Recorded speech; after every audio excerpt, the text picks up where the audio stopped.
Friends, welcome back to my channel Shivanandu blogs. మీరైతే బాగున్నారా? నేనైతే చాలా బాగున్నాను. ఎవరైనా మన ఛానల్ చూసినట్లయితే సబ్స్క్రైబ్ అయితే చేసుకోండి. అలాగే వీడియో చూసినట్లయితే ఒక చిన్న లైక్ అయితే ఇచ్చండి.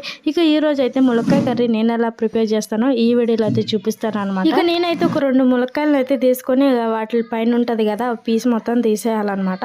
ఇక తర్వాత 3 ఉల్లిపాయ ముక్కలను అయితే పొట్టు తీసుకొని ఇలా సన్నగా కట్ చేసుకొని అయితే పక్కన పెట్టుకోవాలి. ఇక ముందుగా అయితే స్టవ్ ఆన్ చేసుకుని దాని మీద ఒక కళాయి పెట్టుకున్న తర్వాత ఆయిల్ పోసుకొని అది కొంచెం బాగా హీట్ ఎక్కాక ఆవాలు, జీలకర్ర, అలాగే పచ్చెనగపప్పు అయితే కొంచెం వేసుకోవాలన్నమాట. నా దగ్గర అయితే జీలకర్ర లేదు, మీరు ఉంటే వేసుకోవచ్చు. అవి కూడా ఫ్రై అయ్యాక ఆనియన్స్ అయితే వేసుకొని అవి కూడా కొంచెం బ్రౌన్ కలర్ వచ్చేంత వరకు అయితే ఫ్రై చేసుకోవాలన్నమాట.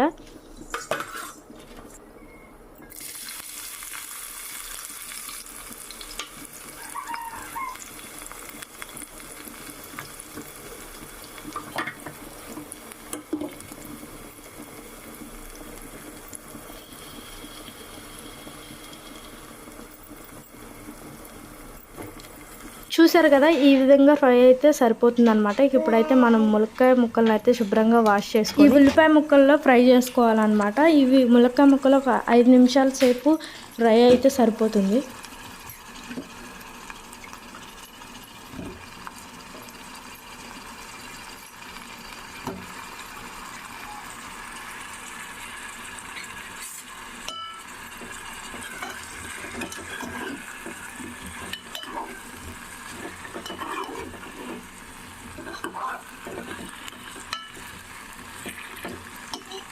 ఇక అలా ముక్కలు కొంచెం మగ్గాక టమాటాలను అయితే ఈ విధంగా కట్ చేసుకున్న టమాటాలను కూడా యాడ్ చేసుకోవాలన్నమాట.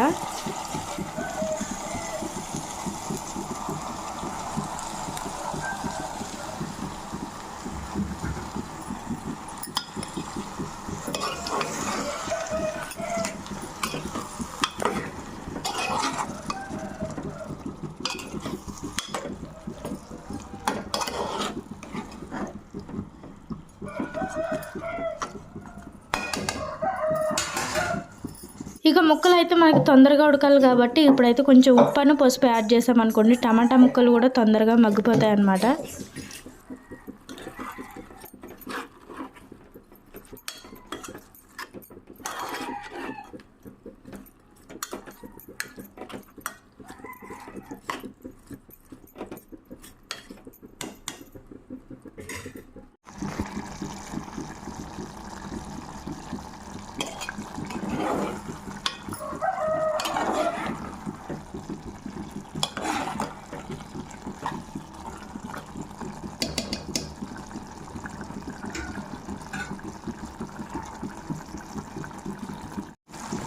ఇక చూసారు కదా, ముక్కలన్నీ చక్కగా మగ్గిపోయాయి కదా. ఇప్పుడైతే కొంచెం కారమను అలాగే మనం ఇందాకలో పసుపును ఉప్పు ఆల్రెడీ వేసాం కదా, ఇప్పుడు కొంచెం వేసుకుంటే సరిపోతుంది.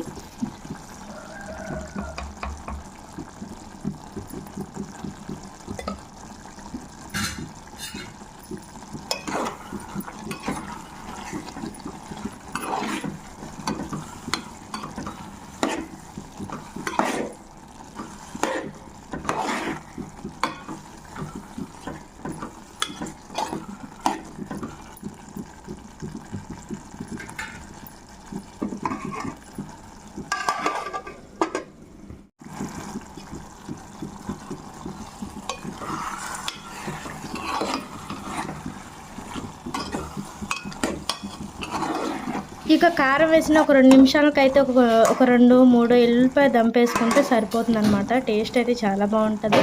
కొన్ని వాటర్ యాడ్ చేస్తే కొంచెం గ్రేవీగా ఉంటుంది. అన్నంలో కూడా చాలా మంచిగా కలుస్తుంది.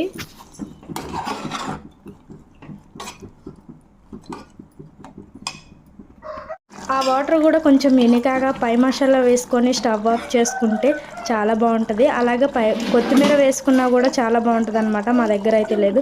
మా వీడియో కనుక మీకు నచ్చినట్లయితే లైక్ చేయండి, షేర్ చేయండి, ఎలా ఉందో కామెంట్ పెట్టండి, అలాగే సబ్స్క్రైబ్ చేసుకోండి.